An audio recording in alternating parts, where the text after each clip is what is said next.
السلام علیکم ورحمۃ اللہ تعالی وبرکاتہ۔ الحمد للہ رب العالمین القائل فإن آمنوا بمثل ما آمنتم به فقد اهتدوا والصلاة والسلام على سید المرسلین القائل من سأل الشهادة صادقا بلغه الله منازل الشهداء وإن مات على فراشه۔ اللهم صل على محمد وعلى آل محمد كما صليت على إبراهيم وعلى آل إبراهيم إنك حميد مجيد۔ اللهم بارك على محمد وعلى آل محمد كما باركت على إبراهيم وعلى آل إبراهيم إنك حميد مجيد۔ تمام قسم کی تعریفات اللہ سبحانہ و تعالیٰ کے لیے، بے شمار درود و سلام محمد عربی صلی اللہ علیہ وسلم پر۔ معزز مشاہدین کرام، ایک اہم عنوان، ایک اہم موضوع جس کا تعلق آج ان ایام کے ساتھ ہے۔ اس وقت دین اسلام کا ایک اہم فریضہ انجام دینے کے لیے سفر محمود پر رواں دوا ہیں حجاج بیت اللہ الکرام۔ اللہ تعالیٰ ان تمام حجاج کے سفر کو آسان کرے، ان کے حج کو حج مبرور بنائے، ان کی سعی کو سعی مشکور بنائے اور ان کے تمام گناہوں کو ہمارے سمیت مغفرت کرے۔ یہ ایک مسلمان کی دل میں ایک خواب کی طرح ہوتا ہے کہ وہ زندگی کے اندر اس مقدس گھر کی زیارت کر سکے، اس خانہ کعبہ کا طواف کر سکے۔ قرآن کریم کے اندر اس گھر کے حوالے سے آیا ہے ان اول بیت وضع للناس، پہلا گھر جو زمین کے اوپر رکھا گیا ہے اللہ سبحانہ و تعالی کے لیے، جس گھر میں عبادت کی جاتی ہے وہ یہی خانہ کعبہ ہے۔ رب کائنات نے اس مکہ کی سرزمین کو اہل ایمان کے لیے کشش والی جگہ بنایا ہوا ہے۔ ایمان والے کی یہ تڑپ رہتی ہے، تمنا رہتی ہے کہ وہ زندگی کے اندر اس کا ایک مرتبہ سفر کرے، لیکن اللہ سبحانہ و تعالیٰ کا ایک قدرت ہے، ایک قانون یہ بھی ہے کہ اس نے بندوں کو دنیا میں مختلف اعتبار سے رکھا ہوا ہے۔ کسی کو مالی اعتبار سے وسعت عطا کی ہے، کسی کو صحت کے اعتبار سے وسعت عطا کی ہے، کسی کو دیگر اعتبار سے وسعت عطا کی ہوئی ہیں، لیکن دین اسلام دین رحمت ہے۔ یہ ایک حدیث ہے صحیح مسلم کے حوالے سے، مختلف اس کے الفاظ ہیں۔ روایت کرنے والے صحابی جو ہیں وہ ابو ہریرہ رضی اللہ تعالیٰ عنہ ہیں۔ کہتے ہیں کہ ایک مرتبہ صحابہ کرام کے قافلے میں، اس عظیم جماعت میں، اس عظیم کاروان میں، کیونکہ صحابہ وہ کاروان ہے سامعین کرام، ان کو اللہ سبحانہ و تعالیٰ نے معیار ایمان، معیار حق رکھا ہے۔ ان کے ایمان کی اقتدا، ان کے ایمان جیسا ایمان قیامت کے دن سعادت مندی کا سبب بنے گی۔ دنیا کے اندر ہدایت پر کون ہے اور گمراہی پر کون ہے، اسلام کی طرف نسبت کرنے والے تمام لوگوں کو قرآن کریم نے ایک نسخہ بتایا ہے کہ اے لوگو، تمہارا ایمان مشروط ہے فَإِنْ آمَنُوا بِمِثْلِ مَا آمَنْتُمْ بِهِ فَقَدْ اهْتَدَوْا، اگر تمہارا ایمان ان صحابہ کے ایمان کی طرح ملے گا، یعنی یہ آیت کریمہ فیصل ہے، یہ فیصلہ کرتی ہے کہ صحابہ کی زندگیوں کو رب کائنات نے ان کے ایمان کی قرآن کریم کے اندر سرٹیفکیٹ دی ہے، گواہی دی ہے، اور میری اور تمام مسلمانوں کی، ہمارے ایمان کی ہدایت کی سرٹیفکیٹ بھی رب اس شخص کو دے رہے ہیں فَإِنْ آمَنُوا بِمِثْلِ مَا آمَنْتُمْ بِهِ، اگر ان کے ایمان کی طرح آپ کا ایمان ہوگا فَقَدْ اهْتَدَوْا، تبھی آپ ہدایت یافتہ ہیں۔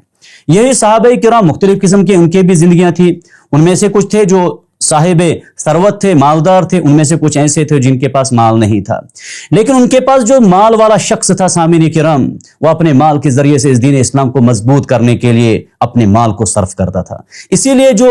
ان کے اندر جو مالدار شخص نہیں تھا، جس کے پاس دولت نہیں تھی، انہوں نے دیکھا کہ جو مالدار لوگ ہیں یہ اپنے مال میں سے رب کی رضا کے لیے اللہ کے راستے میں خرچ کرتے ہیں، اور دیکھیں الفاظ کیا ہیں۔ ابو ہریرہ کہتے ہیں ان فقراء المہاجرین اتوا رسول اللہ صلی اللہ علیہ وسلم، یہ مہاجرین میں سے کچھ مالی اعتبار سے کمزور صحابہ پیش ہوتے ہیں در خدمت محمد رسول اللہ صلی اللہ علیہ وسلم، یا رسول اللہ صلی اللہ علیہ وسلم ذهب اہل الدثور بالاجور، یا اللہ کے حبیب صلی اللہ علیہ وسلم،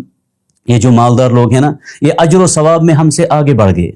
یہ ان جگہوں پہ مال خرچ کرتے ہیں۔ دیکھیں الفاظ حدیث کے، دیکھیں الفاظ صحابی کے، کہتے ہیں یصلون کما نصلی،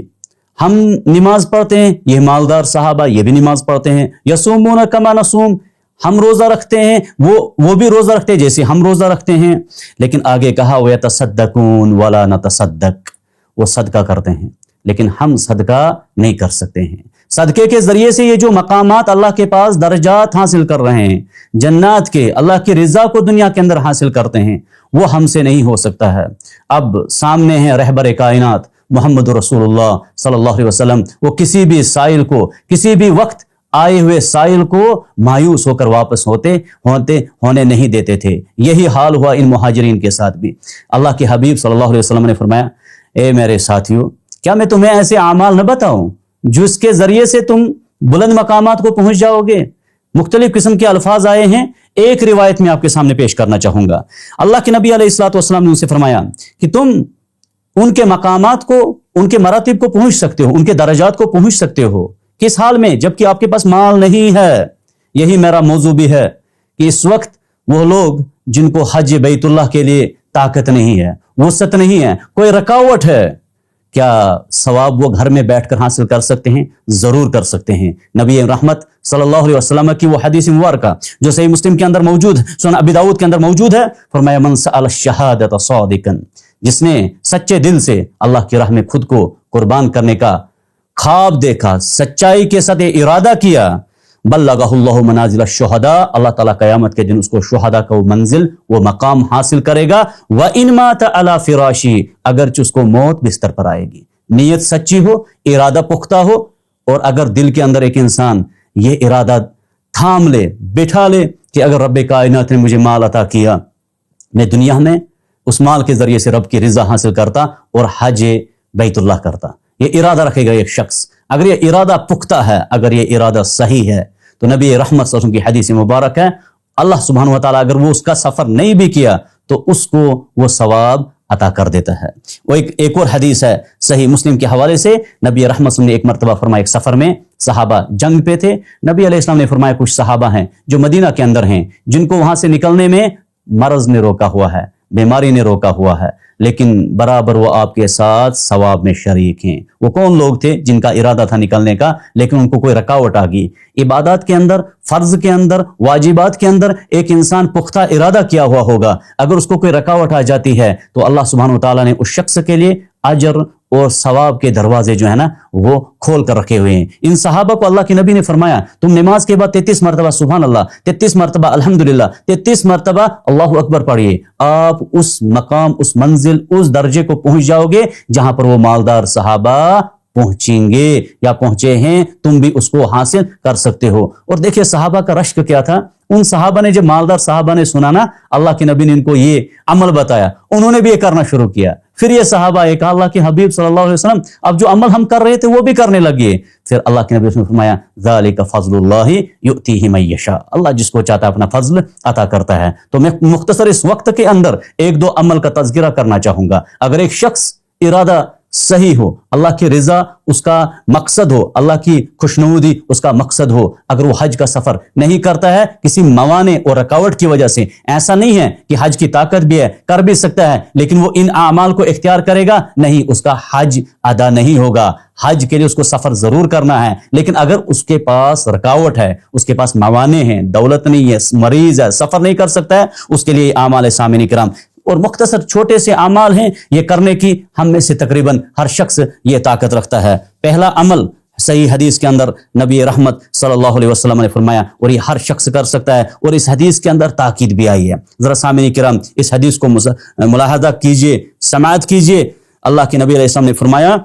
من صلی الغداۃ فی جماعۃ، جس نے صبح کی نماز جماعت کے ساتھ پڑھی، ثم قعد یذکر اللہ حتی تطلع الشمس، پھر لگا وہ مسجد میں ذکر کرنے یہاں تک کہ سورج طلوع ہوا، پھر اس نے 2 رکعت نماز پڑھی سورج طلوع ہونے کے بعد، تو اللہ کے نبی علیہ السلام نے فرمایا اس کے لیے ایک مکمل حج اور عمرہ کا ثواب لکھ دیا جاتا ہے۔ یعنی یہ عمل زیادہ نہیں ہے، 1.5 گھنٹہ اس کے آس پاس کا وقت ہے، بیٹھنا ہے، ایک انسان اس عظیم ثواب کا مستحق بن سکتا ہے، گھر بیٹھ کر بھی حج کا ثواب حاصل کر سکتا ہے اگر اس کو اس کی طاقت نہیں تھی۔ ایک یہ عمل ہے۔ دوسرا عمل ہے سامعین کرام جس کے بارے میں نبی رحمت صلی اللہ علیہ وسلم نے فرمایا، وہ حدیث بھی سنن ابی داؤد کے اندر موجود ہے، صحیح حدیث ہے۔ اللہ کے نبی نے فرمایا، من خرج من بیتہ متطہرا، جو اپنے گھر سے نکلا، پاک ہو کر نکلا، الی صلاۃ مکتوبۃ، اس کا ارادہ کچھ نہیں ہے، دکان چھوڑی، دکان پر بیٹھا تھا، کہیں تجارت پر بیٹھا تھا، کہیں کرسی پر، کہیں دفتر میں بیٹھا تھا، وضو کیا، نماز وقت کا ہوا، نکلا مسجد کے لیے نماز کے لیے، فاجرہ کاجر الحاج المحرم، حالت احرام میں جو حج والے کو ثواب ملتا ہے، یہی ثواب اس نمازی کو حاصل ہوتا ہے جب وہ نماز کے لیے اس حال میں گھر سے نکلتا ہے کہ وہ طہارت میں ہوتا ہے۔ اسی طریقے سے دیگر اعمال سامعین کرام جن میں اللہ کے نبی علیہ الصلاۃ والسلام نے ایک شخص کو حج کا ثواب حاصل کرنے کا آسان طریقہ اس کے لیے جس کو رکاوٹ اور موانع ہوں گے، بس ایک انسان ارادہ کرے۔ یہ جو دو عمل ہیں، اسی طریقے سے اللہ کے نبی علیہ الصلاۃ والسلام نے ایک عمل یہ بھی بتایا ہے کہ اگر ایک شخص حج نہ کر سکا، اس کے پاس اگر دولت تھی، کوئی رکاوٹ تھی، رمضان میں وہ عمرہ کر لے۔ رمضان میں عمرہ کا کرنا اس کو حج، بلکہ ایک صحابیہ سے اللہ کے نبی نے فرمایا، گویا کہ حج آپ نے میرے ساتھ کیا۔ تو حج کا ثواب ایک عظیم ہے، ہر ایک انسان کی تڑپ رہتی ہے کہ وہ ثواب ہم حاصل کر سکے۔ تو یہ مختصر اعمال ہے سامعین کرام، اور ذوالحجہ کے ایام جو کتنے فضیلت والے ایام ہیں، اگر ان دنوں کے اندر ایک انسان اس اہم عمل کو اختیار کرے گا، فجر کی نماز جماعت کے ساتھ پڑھ کر مسجد میں بیٹھا